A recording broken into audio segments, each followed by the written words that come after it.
Hello, everyone. Thanks for joining us. My name is Chief, and thank you for listening to the Fishbowl Radio here. And as always, I'd like to welcome my co-host here, Juicy. How are you doing today, Juicy? Oh, I'm good, man. Just another day in paradise, like they say. Another day in paradise, huh? How you been today? Oh, good. Just trying to relax from work now.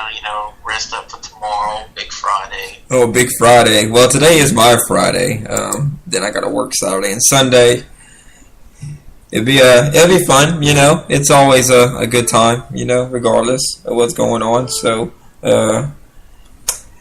we'll see. All right.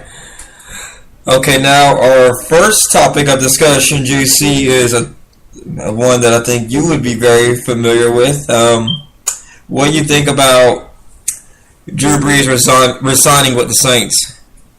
Well, I believe everybody expected it to happen. I know they had a few teams, like he went on the free agent market at like 4 o'clock, I think.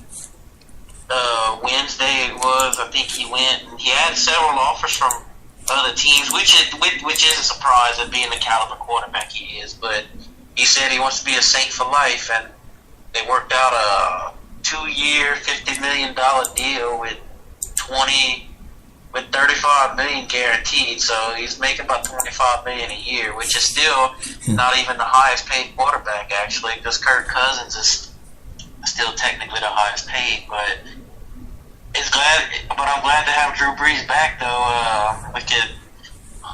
Hopefully we can see another good chance for a Super Bowl run this year, like last year, which kind of wasn't expected them to do as good as they did last year.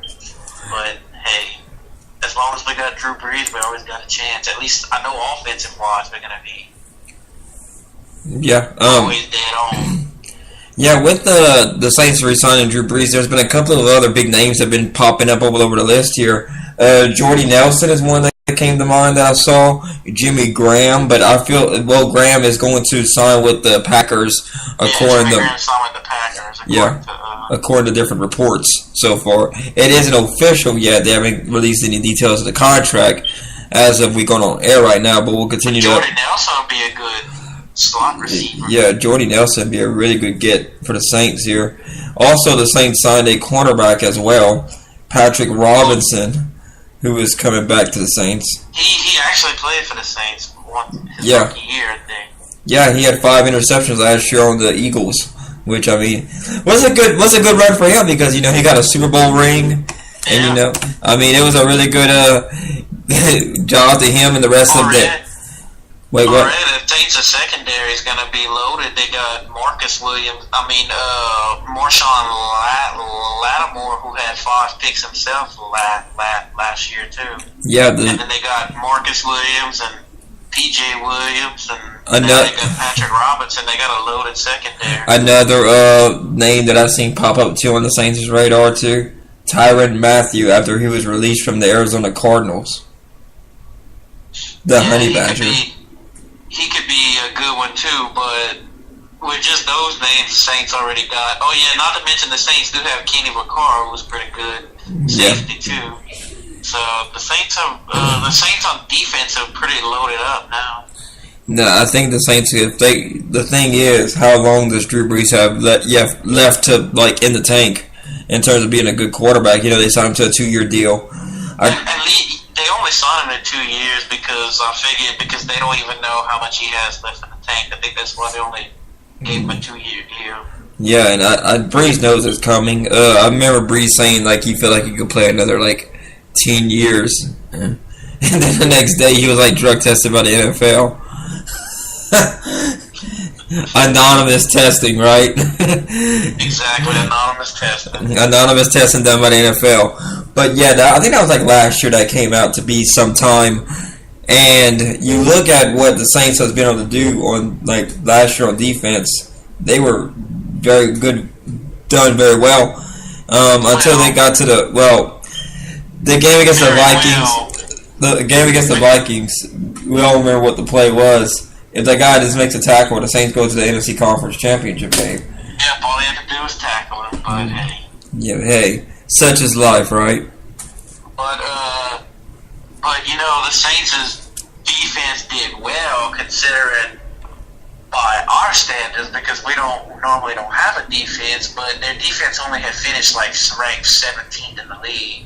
It really was an average defense, but by our standards, that's really good because we're used to being at the bottom. You know what they say, started from the bottom, now we're here. But hey, that's a big step up from 32nd to 17th, but that's just the average defense by stat-wise. Yeah. Alright, we're going to talk about a game that was played Tuesday, or was it Wednesday? I think it was Wednesday. Was it yesterday? LSU versus Louisiana Raging Cajuns. The NLT tournament. I want to say it was maybe yesterday. I think it was yesterday. LSU defeated Louisiana Raging Cajuns yesterday. It was a pretty close game for a good while, What do you think about that game, Juicy? Well, I'm with you on that. It was a close game, and for a while, it seemed like, it was anybody's game at one point. Both teams had the momentum. Well, the momentum went back and forth, but LSU just slowly and finally started to pull away in the end a little bit. And then the Cajuns caught right back up to them. And I think it just wasn't quite enough. It was like at one point during the game, if you look back here, we have it on our Twitter and Facebook page. I was watching this and I was like, there ain't no way they're getting this close to doing this here. And it was, let's see, I have it somewhere right here. I'm going to pull it up for y'all. Oh yeah, it was 1:32 left to go in the fourth, and it was LSU 73 and the Raging Cajuns 72. Yeah, got a little bit of a nail biter. It was a little bit of a nail biter. So, how would you rate this LSU basketball team after their performance last night? Well, like what you mean, grade-wise? Yeah, how would you give their performance last night? I would say a C plus. Like a B minus, two minuses, or C plus. Something around there. Because one thing they should need to work on is it's hard to. The offense scored, but their defense gave. In college basketball, it's hard to score over 70 points a game. Scoring 70-something points is kind of giving up a lot of points on the defensive side of the ball. They definitely got to work on their defense if they want to move further into the tournament.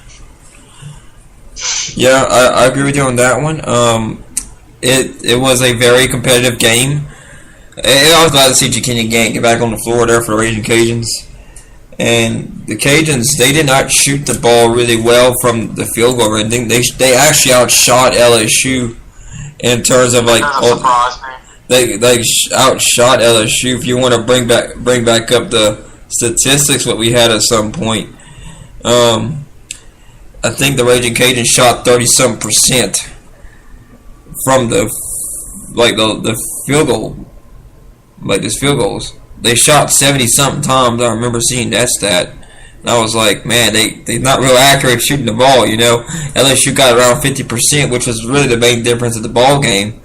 If you want to look at both of those here, we'll pull it up real quick and see. I'll get you a bigger information here as soon as we get through that. So, yeah. It was a good game, I have to say. It was a very enjoyable game to watch, though. But a little bit of improvement that LSU needs to do on the defensive side of the ball. That's the only pickup I got from the game. I think this is, Raging Cajun softball right now. Top of the 7 versus FIU. Panthers got runners at second and third base with no outs. Then Ellison retires 3 straight to wrap up the game. Louisiana wins 2-0 over FIU. That's a home game UL's playing? Yep. It just finished. That we should try. Me and the cast, the crew ought to try to the Fishbowl radio. I was trying to say should go to the softball game this weekend. Yeah, we'll have to see what's going on there. See how everybody lines up and everything else. So, yeah, let's go move on to our next topic here, Juicy. All right, the Raging Cajun baseball team went on the road against Tulane, and they managed to pick up a W. What you think about that, Juicy? Hey, I mean, a win is a win any way you can get it, huh? As long as it don't matter how. That's the way I see it. Hey, win's a win. Win's a win. With the win, the Cajuns move up to 7-9, which, I mean, they're 4-4 at home, 2-3 on away. But this is actually getting to be a better record than when they started out with. At one point, they were 1-5 to start the year. So I mean, it's lately been turning better for the Cajuns. I think ever since. Let's see when conference play starts. Well, conference play opens up this weekend, technically, against Georgia Southern. Even though they played against South Alabama, it technically was not a conference series.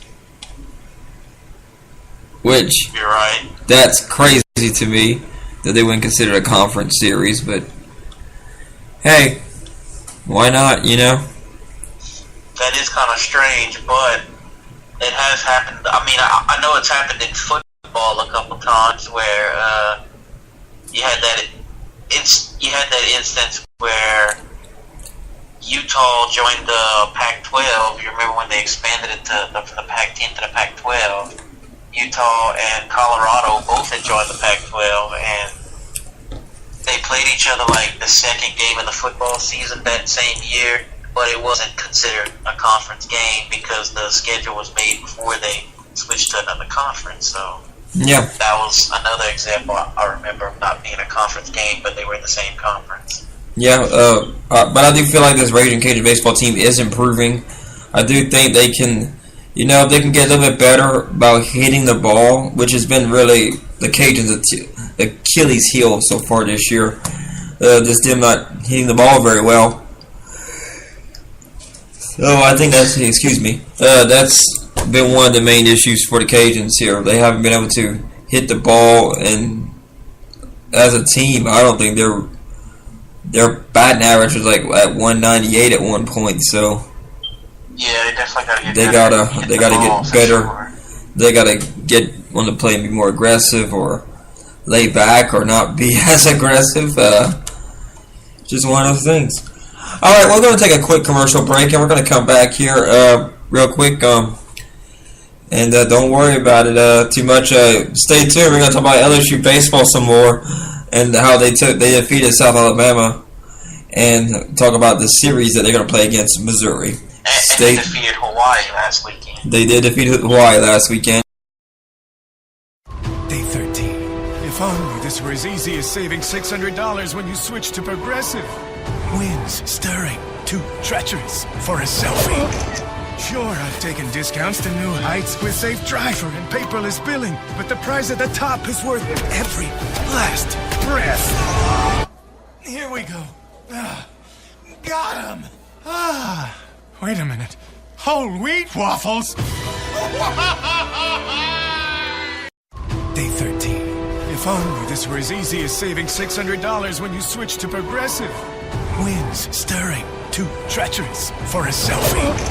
Sure, I've taken discounts to new heights with safe driver and paperless billing, but the prize at the top is worth every last breath.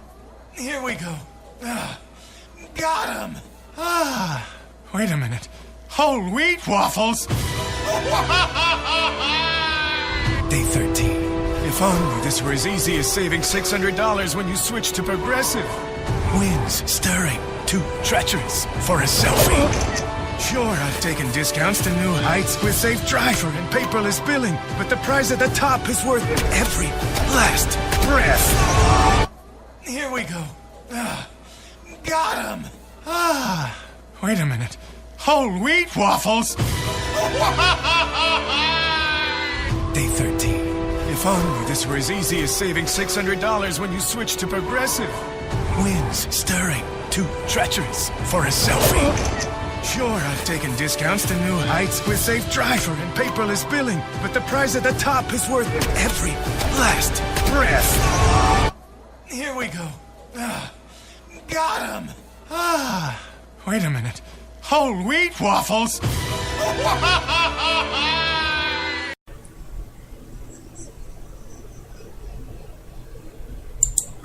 Welcome back, everybody, to the Fishbowl Radio here.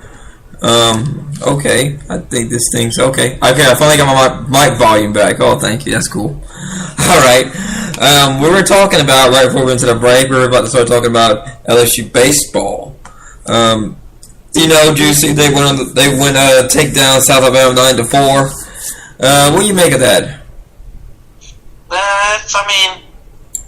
I'm happy they got a win. A good midweek game's always a good, especially a win during the week's a good, morale, good team boost from one series, a break, and then you go into the next series with a little small victory during the week. It gives you a little bit of confidence. So, I like the win. It was a good win for the right time, right before conference play started.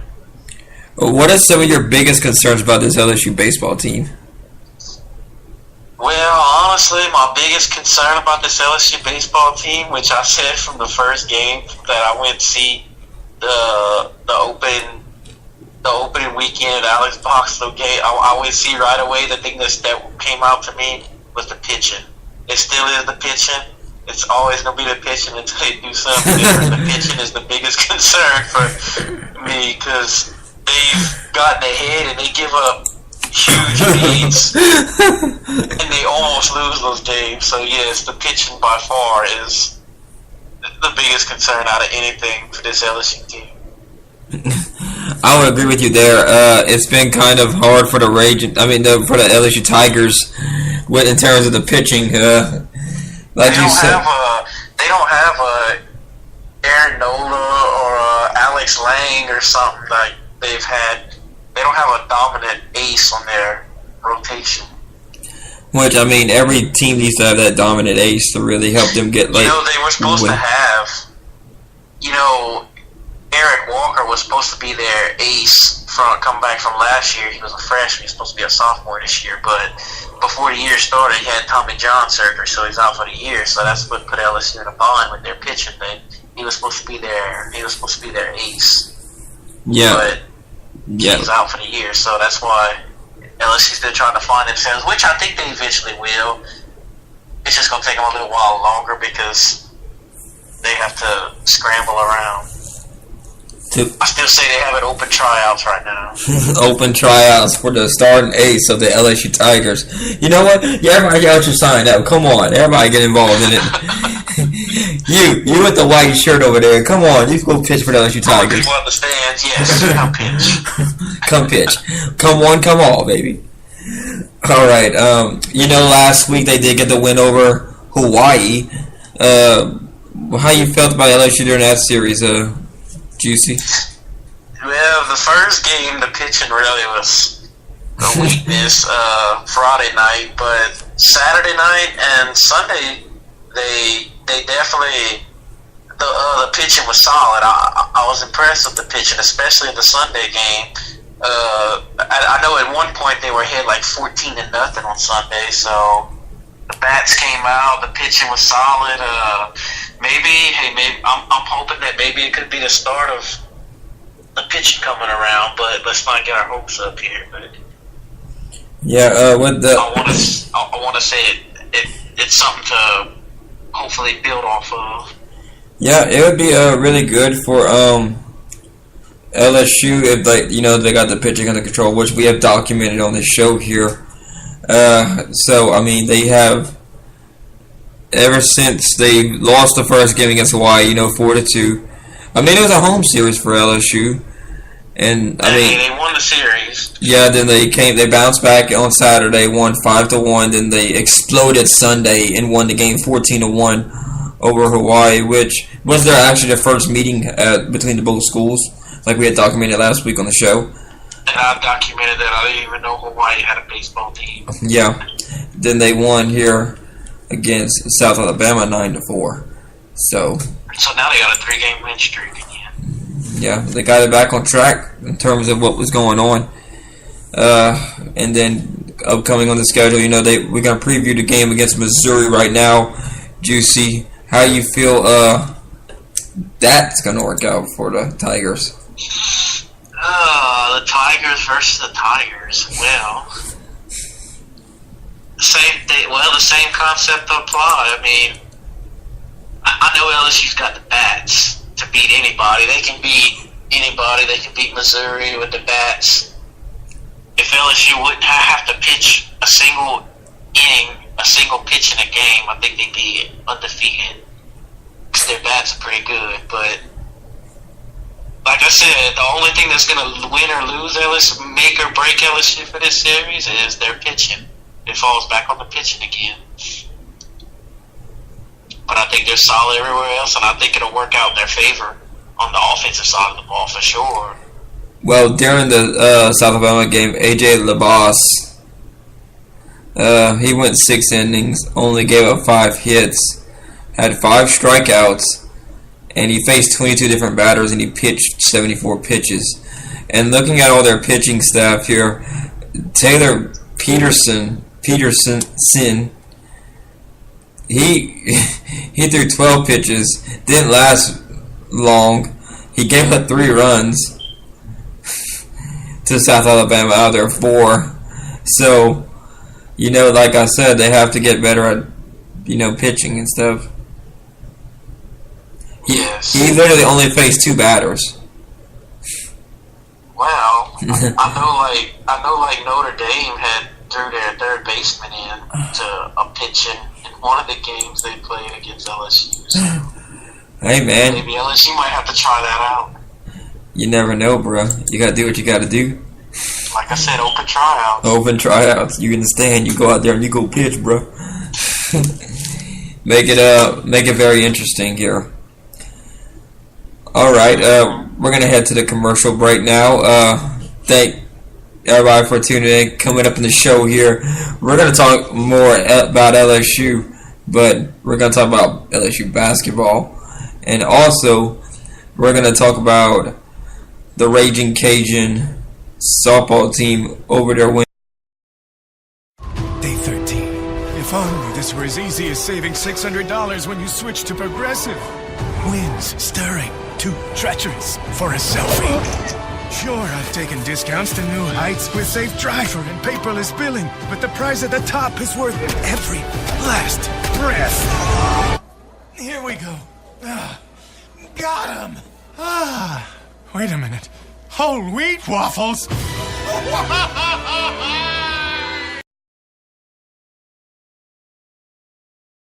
Day 13. If only this were as easy as saving $600 when you switch to Progressive. Winds stirring, too treacherous for a selfie. Sure, I've taken discounts to new heights with safe driver and paperless billing, but the prize at the top is worth every last breath. Here we go. Got him. Wait a minute. Whole wheat waffles?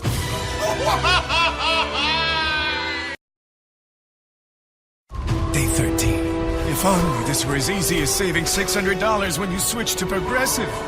Winds stirring, too treacherous for a selfie. Sure, I've taken discounts to new heights with safe driver and paperless billing, but the prize at the top is worth every last breath. Here we go. Got him. Wait a minute. Whole wheat waffles? Day 13. If only this were as easy as saving $600 when you switch to Progressive. Winds stirring, too treacherous for a selfie. Sure, I've taken discounts to new heights with Safe Driver and paperless billing, but the prize at the top is worth every last breath. Here we go. Got him. Wait a minute. Whole wheat waffles?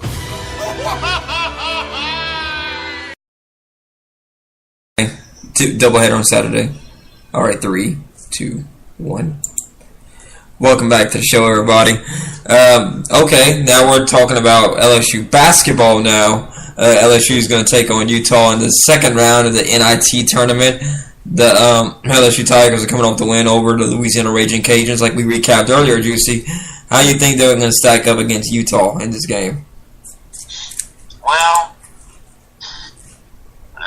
like I said in the earlier segment, as long as I think if they can get their defense under control and not give up so many points, they'll be able to. Their offense won't have to score so much to keep up with Utah, which I think. I think it'll be a good game. I know Utah has. I don't think they upset anybody in their conference, but I think they've played a couple of close games. And correct me if I'm wrong. They may have upset. I hadn't seen their schedule, but I know they can have a tough basketball team. But we'll see. I mean, LSU might surprise us. We'll just see what happens. But honestly, I don't think LSU is going to win this game. If you want me to go ahead and say my honest opinion, I just don't. I'm actually going to agree with you on that one. I don't think LSU makes it out of the second round, heading into the quarterfinals. But they beat Louisiana Raging Cajun 84-76. They did But I hope I'm wrong. Well, we'll see what happens there. But Utah is coming off a win over UC Davis. They beat UC Davis 69-59. A 10-point win. You know, like you. I'm talking about giving up like 59 points in a game. Yeah. Not that much. Like that. That's better defense. That's what LSU needs to do. The defense, man. Defense. Mm-hmm. Did you see the game between St. Mary and Southeastern Louisiana? No, I didn't get to see that game. Well, St. Mary ended up blowing the doors off Southeastern 89-45. Wow. It was really not real competitive game. Yeah, St. Mary's compared to Southeastern's like really not much of a competition, honestly. But good job to the Tigers for making the NIT and winning the Southland Conference. Congratulations to them. Regular season championship, of course. But we're talking about St. Mary's, who's been to like the Sweet 16, Elite 8 kind of caliber. Yeah. And they didn't miss the NCAA tournament by much. It kind of don't surprise me that they blew the doors off of Southeastern. That's a pretty prestigious basketball program. Yeah, it is. All right, now we're going to switch gears here, and we're going to talk some Louisiana softball. The Louisiana Raging Cajuns just ended their game against FIU, beating them 2-0 at Lamson Park this year, which improves Louisiana's record 15-6 overall.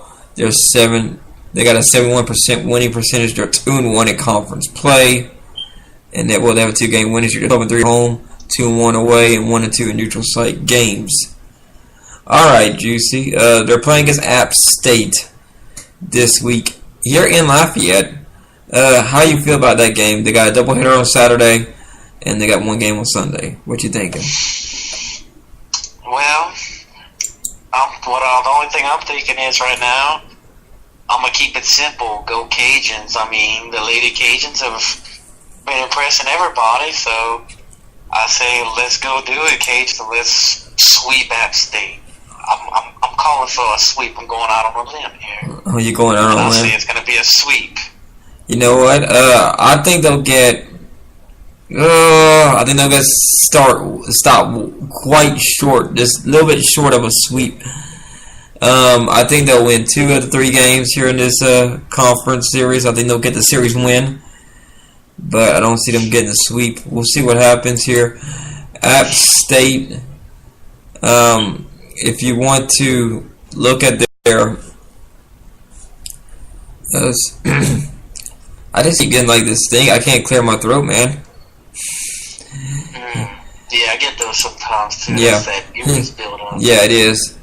App State in softball so far, they're 12 and 11, and they only got a 52%. They're just a little bit over 500, 2-1 in conference play. So if the Cajuns can win this one, they're 3-7, neutral site, and 5-3 on the road. So I will give this to the Lady Cajuns. Well, the Raging Cajuns. Let's just say that. It'd be a lot better. The Raging Lady Cajuns. The Raging Lady Cajuns. Yep. So I think that'll do it for the show today. Like to thank everybody for tuning in. And Juice, any final thoughts you want to talk about before we go off the air here? Yes, the passing of our favorite team's owner, Tom Benson. Just he had passed away today at 90 years old. But Yeah. I think he definitely deserves to be in the Hall of Fame, honestly, in the NFL Hall of Fame, because what he's done with the Saints since he purchased the team in 1987, they really only had either 5 or 6 losing seasons in the 31 years that he's owned the Saints. He was the first owner to take them to the playoffs in the 88 or 89 season and really they've had good success with him. They won a Super Bowl with him.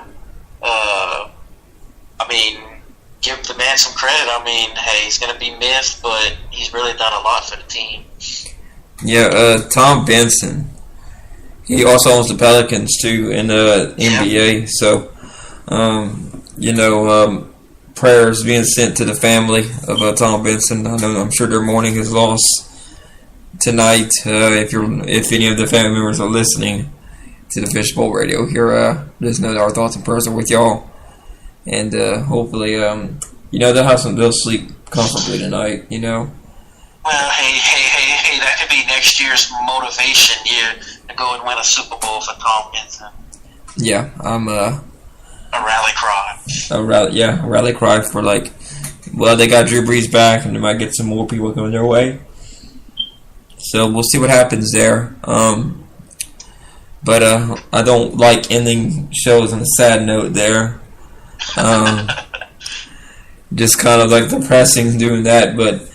Anyway, Patty in the Park's happening here in Lafayette Saturday night. You gonna go over there, Juicy, or what? Well, that's if I don't go to the LSU game and the baseball game. I'll go to, and if it's not raining, because they're going for about an 80% chance of rain. Well, don't let the rain dampen your spirits. Y'all grab those ponchos. Y'all go head out to Patty in the Park. It says Saturday night. I've been before. It's a pretty fun event. I haven't been to it. You got a band that plays, and you can go. Maybe if you can go grab your significant other and you can dance with them, or if Irish festivities. Yeah, take in some of the culture, man. Irish. Hey it's man, the month how of much Irish. more of the culture can you take in when you done been to Ireland? Hey man, some people bring Ireland over here. Yeah, that's true. Yeah, you could take the person out of Louisiana, but you can't take Louisiana out of the person, right? Exactly. I've done Louisiana over there before, so. Yeah. Well, thank you all for tuning in. I hope y'all enjoyed the show here. We're going to be back next Thursday at 8 o'clock here. Hopefully Mike Honcho will join us for one of these episodes here. So we're calling you out, Mike. Join next week. Come on, Mike. Come on, Mike. What are you doing, Mike? All right.